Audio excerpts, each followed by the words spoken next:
Bonjour à tous, aujourd'hui on se retrouve pour parler de Gobelins des Bois. C'est un jeu de pose de cartes magnifiquement illustré pour 1 à 4 joueurs.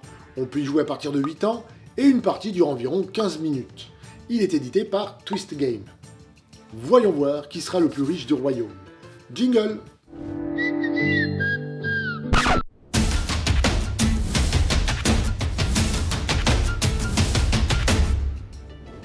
Dans Gobelins des Bois, votre objectif est de devenir plus riche que vos adversaires. L'originalité du jeu est qu'il se déroule sous forme de parcours. Vous devez poser les bonnes cartes au bon moment aux extrémités du sentier, en faisant correspondre les couleurs. Ce faisant, vous activez leurs effets. Des effets super sympas d'ailleurs, mais on y reviendra plus tard. Super sympa? Vraiment? Moi j'aurais dit fourbe ou scandaleux, que seule une personne dénuée d'âme oserait infliger à un compagnon de toujours, comme moi. Tu m'en veux encore? Mais c'est le jeu, ma pauvre Lucette. Il est très mauvais perdant. Oui, mais il n'est pas sourd. La partie s'arrête lorsque la pioche est épuisée. On compte le nombre de pièces d'or gagnées par chaque joueur. Celui ou celle qui en a le plus remporte la partie. Pour la mise en place, mélangez les cartes parcours au centre de la table et formez une pioche. Distribuez 2 cartes à chaque joueur pour fermer leurs mains et une troisième qu'ils placent face cachée devant eux sans la consulter. Ces cartes placées devant vous représentent votre trésor. Retournez la première carte de la pioche et placez-la au centre de la table. C'est le début du parcours.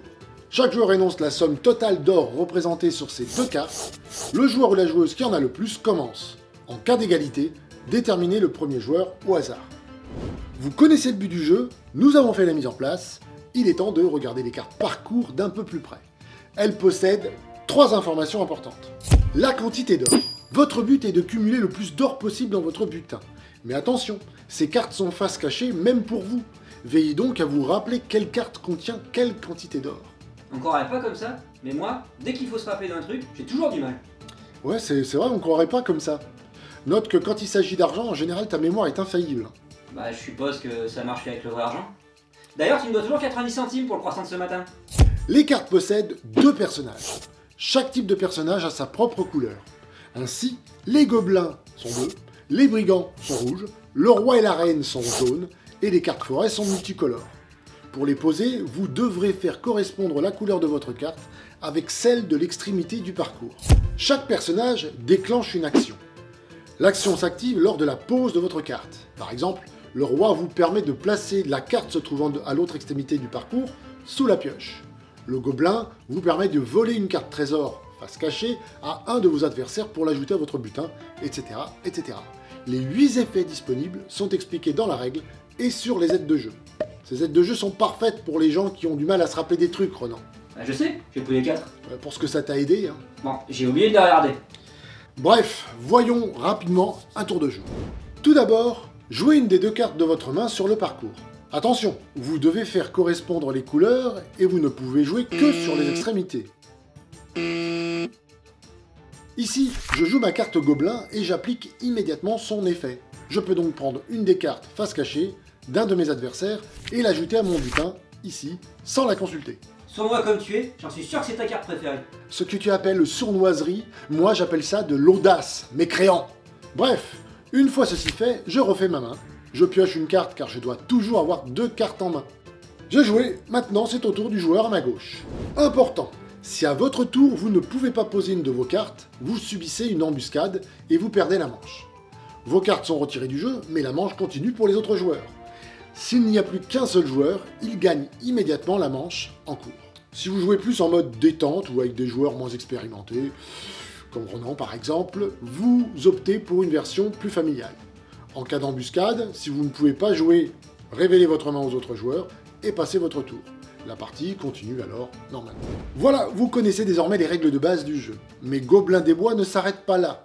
Déjà, sachez qu'il est possible de jouer en équipe de 2 contre 2. Ensuite, il est important de noter que le jeu possède 2 modes supplémentaires. Le mode coopératif, dans lequel seul ou à plusieurs vous affrontez le roi pour tenter de lui subtiliser ses trésors. Pour gagner la partie, il vous faudra récupérer plus de trésors que lui. Les règles sont assez proches du mode compétitif, mais le roi joue ici à la manière d'un automate. En fin de partie, tous les joueurs mettent en commun leurs trésors, et si vous êtes plus riche que le roi, ben c'est gagné. Ah non hein, moi faire de la coopération avec un voleur comme toi, pas question. Vous, rejoignez-moi dans cette lutte contre la royauté qui nous écrase. Le peuple a faim et la peur, tel un poison, s'est installé dans nos foyers. Ensemble, levons-nous, portons l'espoir au cœur des opprimés et bâtissons un avenir où justice et liberté triomphent. Ouais, enfin, tu veux que je t'aide à voler l'argent des riches que tu garderas pour toi, c'est ça? Mais homme de peu de foi, bien sûr que je rendrai l'argent. Un pour tous et tout pour moi. Le second est le mode narratif, dans lequel vous devez jouer plusieurs manches. À chaque manche, une des cartes du jeu possédera un nouvel effet qui lui est propre. À la fin des manches, le vainqueur sera le joueur ayant remporté le plus de manches. Ce mode vous permet aussi de customiser des cartes afin d'inventer de nouveaux effets. À vous de laisser libre cours à votre imagination. Voilà, maintenant vous savez tout sur Gobelins des Bois. J'espère que cette vidéo vous aura donné envie d'y jouer. Si vous souhaitez en savoir plus, je vous invite à consulter sa fiche produit sur abigames.fr, le lien est dans la description.